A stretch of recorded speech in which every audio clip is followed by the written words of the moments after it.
आम आवाम पर तवज्जो दें और ग्लोबल सिटीजनशिप की तरफ जाएं। और ना सिर्फ बिहारियों की, हर अच्छा पॉइंट है। शकील साहब इनसे पूछिए, ग्लोबल सिटीजनशिप की ये बात कर रहे हैं, तो ग्लोबल सिटीजनशिप का एक तकाजा ये है कि इक्वालिटी ऑफ सिटीजनशिप आपको माननी पड़ती है कि आपके तमाम शहरी इक्वल होंगे। आप ये बताएं, पाकिस्तान में माइनॉरिटीज को बराबर का शहरी कब बना रहे हैं? मेरे नजदीक तो है। कैसे हैं? शकील साहब पूछिए इनसे। आप बता दीजिए कैसे नहीं है। उनको किस चीज की आजादी नहीं है? वो हमारे सेंट्रल गवर्नमेंट में मिनिस्टर्स हैं, प्रोविंशियल गवर्नमेंट में मिनिस्टर्स हैं, वो रिलीजियस अफेयर्स में उनका रोल है, उनके तमाम चीजों पर है। और हमारे यहाँ क्या पाकिस्तान में एक गैर मुस्लिम प्रेसिडेंट या प्राइम मिनिस्टर बन सकता है, आर्मी चीफ बन सकता है? मेरा ख्याल है हमारे यहाँ तो चीफ जस्टिस भी बने हैं। हमारे यहाँ बड़े बड़े नामवर लोग पैदा हुए हैं। राणा भगवान दास बने हैं, और वो भी एक टेम्पररी तौर पर बने हैं।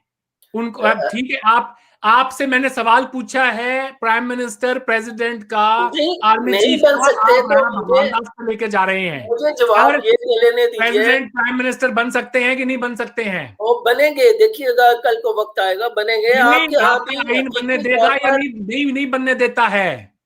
मेरी बात सुनिए, इजाजत देता है या नहीं देता है? सेकुलर अमेरिका है, सेकुलर इंग्लैंड है, सेकुलर में अमेरिका है, सेकुलर इंग्लैंड है। अभी तो वो खातून को नहीं आगे आने देते इंग्लैंड। अच्छा एक सेकंड, तो उनको सर आप यहाँ दो चीजों को मिक्स कर रहे हैं। एक मौलाना साहब आए थे हमारे साथ प्रोग्राम में, उन्होंने कहा कि नहीं जी, इंडिया में भी जो है प्राइम मिनिस्टर तो नहीं बना। मैंने उनसे, यहाँ दलील ये है कि क्या आपको इंडिया का आईन किसी को रोकता है गैर मुसलमान को बनने के लिए? सर नहीं रोकता है।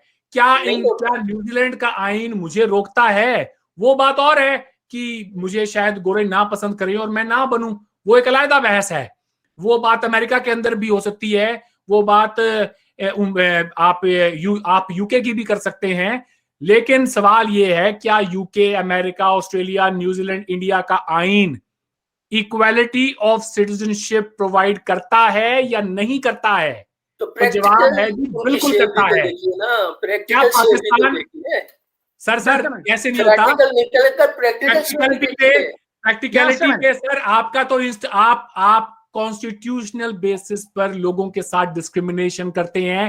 आप अपने आप को तालिबे इल्म कह रहे हैं, कब से बार बार आप इस्तेमाल कर रहे हैं। You should be smart enough to make a differentiation between कि एक कॉन्स्टिट्यूशनल डिस्क्रिमिनेशन और एक आउट ऑफ दी, वैसे जाके कि जी कोई बंदा वहां पे आबादी में ही बहुत कम है तो वो टॉप पोजीशन पे नहीं जा सकता। I hope you're not failing to understand the argument here.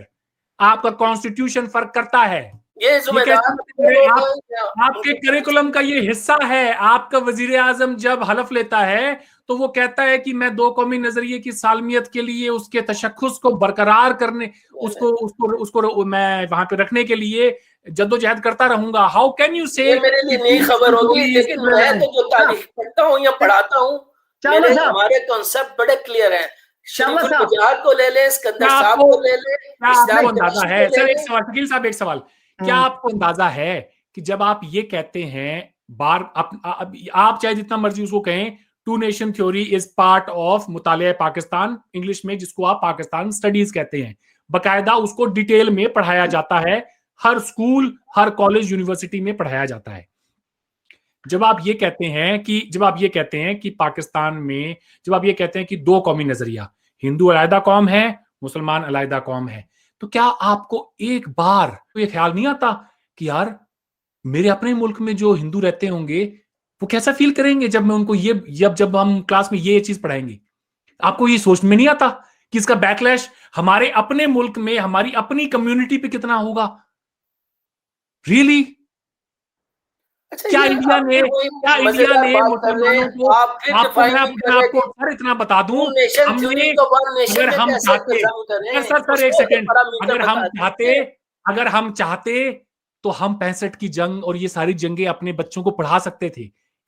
हमारे करिकुलम में डाल देते। जो तारीखदान है वो तारीख के पैमाने में पढ़ा दें, नहीं पढ़ाई जाती। नहीं पढ़ा सकते। तारिक रहमान साहब ने शकील साहब को खुद कहा कि मैं गया हूं, मैंने एनसीईआरटी का सारा सिलेबस देखा है, वहां नहीं पढ़ाया जाता हमारे स्कूलों में। बात यह है साहब, the point I am trying to make, अगर हम 65 की जंग, 47 के बारे में और ये सारा बढ़ा चढ़ाकर वहां पे अगर हम दिखाते, उसका असर हमारी मुस्लिम कम्युनिटी पे भी होता।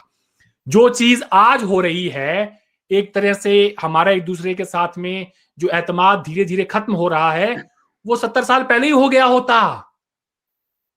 वो 70 साल पहले ही हो गया होता।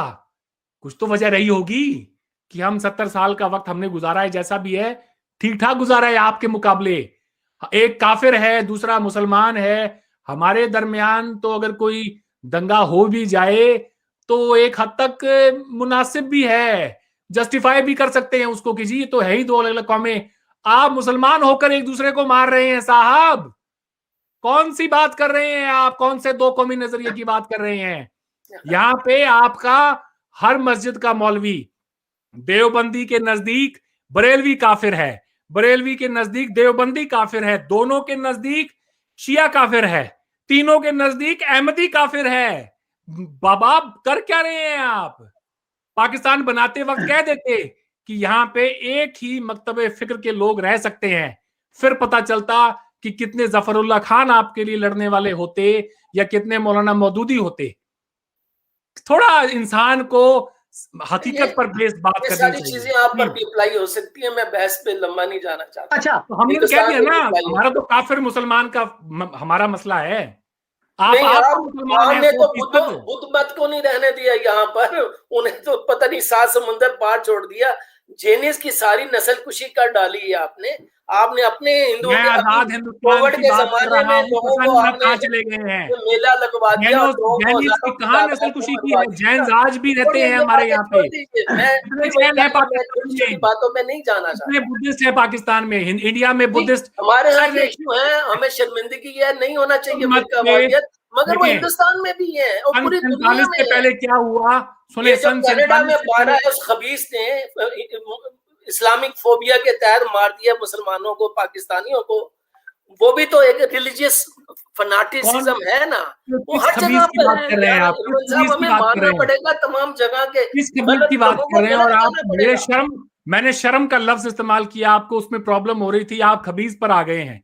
अच्छा, मैंने उसको कहा है, पहले मुझे नहीं पता कौन से जैन की बात कर रहे हैं, कौन से बुद्धिस्ट की बात कर रहे हैं। मेरे आबाओ अजदाद ने 47 से पहले बड़े जुल्म ढाए होंगे। मैं सन 47 के बाद के हिंदुस्तान की बात करता हूं, मैं सन 47 के बाद के हिंदुस्तान की बात करता हूं।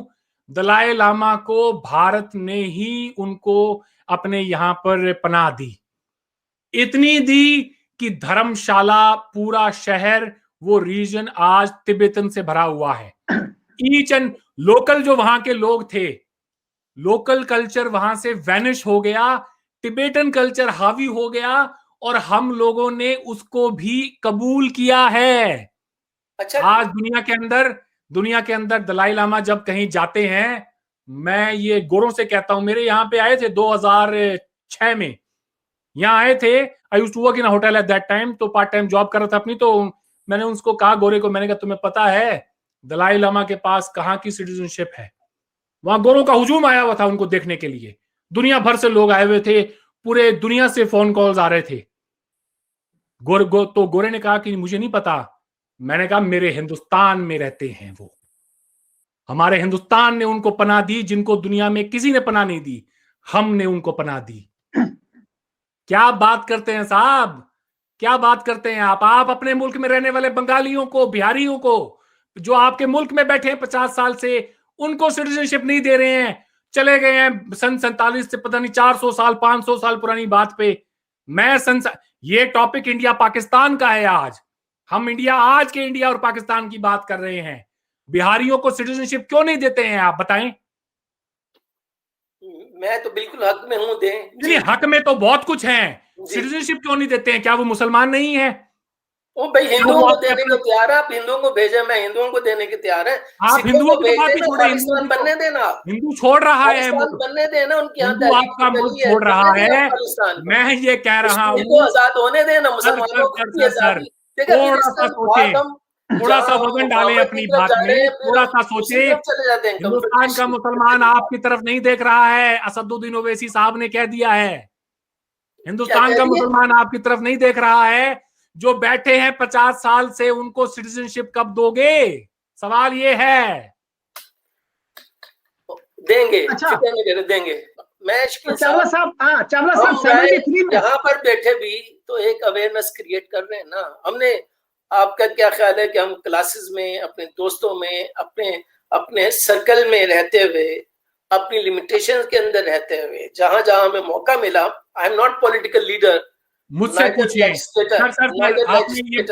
ये प्रॉब्लम है पाकिस्तानीज के साथ सर, ये प्रॉब्लम है पाकिस्तानीज के साथ कि वो अपने मुल्क में रहते हुए भी वो हर बात ऑफ कैमरा तो बहुत कुछ कह जाते हैं, ऑन कैमरा कहने में उनको झिझक होती है कि वो, अब इन्होंने भी कहा कि हमारे लिमिटेशंस में रहते हुए आप मुझसे कहें, मुझसे पूछे कोई भी बात, ऐसा तो नहीं है कि मैं आज बाहर बैठा हूं कि मैंने इंडिया जाना नहीं है। मैं हर वो बात कह सकता हूं जो मेरे दिल में है, और उस बात के लिए मेरे सर के ऊपर कोई फौजी अफसर आके नहीं खड़ा होगा कि तुमने ये बात कल रात को क्यों करी। हिंदुस्तान के अंदर जब मैं जाऊंगा, सरेआम सबके सामने आपका जो सवाल है उसका जवाब दे सकता हूं।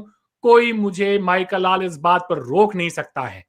एक आखिरी पॉइंट मैं अपनी तरफ से मेंशन करना चाहता हूं। कभी कभार मैं सोचता हूं शकील साहब, चावला साहब, पाकिस्तान को खैर क्यों नहीं पड़ रही? इसकी कोई तो वजह होगी। एक वजह यह है कि माओ बहनों की जब अस्मतें लुटी हों, ऐसे में तो चाहिए था आने वाले वक्त में अपनी नस्लों को बताते कि मेरे बच्चों, हमसे जो गलती 47 में हुई, हमसे जो जुल्म हुआ और हम पर जो जुल्म हुआ, आओ मिलकर कसम खाएं कि ये दोबारा ना होने देंगे कभी। नंबर एक बात, अपने बच्चों को सही तारीख पढ़ाते, उनको एक ग्लोबल व्यू देते, उनका एक वर्ल्ड व्यू होता हर चीज को लेकर, तब पाकिस्तान आगे तरक्की करता। मैं एक इंटरव्यू देख रहा था सैयद बाबर अली साहब का, पाकिस्तान के नेस्ले के फाउंडर और लम्स के फाउंडर हैं, बहुत बड़ी शख्सियत है, आई एम श्योर आप भी जानते होंगे। सैयद बाबर अली साहब कहते हैं कि जब बंटवारा हुआ और हमारे यहां से जो हिंदू और सिख अपनी जमीन जायदाद छोड़कर गए और इंडिया से जो मुसलमान छोड़कर यहां आए, तो हमने ये कहा, हिंदुस्तान की गवर्नमेंट ने कहा कि आए जरा हम एक लिस्ट बना लेते हैं और एक्सचेंज कर लेते हैं आपस में, और उसी के हिसाब से एलोकेशन कर देंगे प्रॉपर्टी की। तो हमारी हुकूमत ने उस जो उनको ये मशवरा दिया गया उसको सिरे से खारिज कर दिया। तो वो ये कहते हैं कि हमारा तो जाली क्लेम दाखिल कर करके ऐसे वैसे लोग कैसे कैसे हो गए और कैसे कैसे लोग ऐसे वैसे हो गए हैं। ये प्रॉब्लम है। मुल्क बना जाली क्लेम्स के ऊपर, थोक में लोगों ने अपनी जातें तब्दील की। क्या ये काला सच नहीं है पाकिस्तान का? आप बहुत बढ़िया बात कर रहे हैं, लेकिन बहुत बिलो द बेल्ट बात कर रहे हैं। आपको हकाइक का नहीं पता इरफान साहब ना। हसन निसार बाबर अली को भी साहब ने भी ये बात कही है, और पाकिस्तान का रिचेस्ट पर्सन है वो ये कहता है। वो खानदानी रईस थे, वो खानदानी रईस थे। वो अगर वो भी महाजरों की इलाज जैसे हम है ना, जिस तरह के तकलीफ उठाकर हम लोग आए हुए हैं ना, हम सबको पता है, इधर भी पता है उधर भी पता है, दोनों तरफ से जिनके साथ जो जुल्म हुआ सबको पता है। आप क्या कह रहे हैं? आप क्या कह रहे हैं सैयद बाबर? मैं ये कहना चाह रहा हूँ, जो आप देखना, ये आप बहुत स्ट्रॉन्ग वर्ड्स बोल रहे हैं ना कि ये इस वजह से ये कौम नहीं बनी। आपकी कौम बड़ी बन गई है यार, आई एम वेरी हैप्पी। लोगों ने हसन निसार साहब ने बात कही है इस वक्त, हसन निसार साहब ने टर्मिनोलॉजी समझते हैं, से अपनी जातें तब्दील की है। मैच खत्म नहीं हुआ, क्रिकेट टर्मिनोलॉजी समझते हैं। 50 ओवर का मैच हुआ करता था ना क्रिकेट टर्मिनोलॉजीज में, अभी तो जनाब ये 25 ओवर ही हुए हैं। 25 ओवर पे आप पहले डिसीजन ना कर लेंगे कौन जीता कौन हारा ना। हमारी के साथ जातें तब्दील नहीं करी। शकील साहब आप बताएं। अच्छा, चावला साहब, हिंदुओं में तो होती थी, लेकिन हमारे यहाँ भी होंगी, तभी तो मेरा नाम चल रहा है ना चावला। जाते कहां से बदली है? हिंदुओं में क्या नहीं होती? आप ऐसी कौन सी चीज है जो हिंदुओं में होती है और आप में नहीं होती है? क्या कास्ट सिस्टम नहीं है मुसलमानों में? तो फिर जाते कौन सी? हमारे यहाँ जो लोकल जाते हैं मौजूद हैं, नहीं, जो बिल्कुल छोटे थे वो सैयद भी हो गए हैं, बहुत सारे सैयद हो छोटे गए हैं।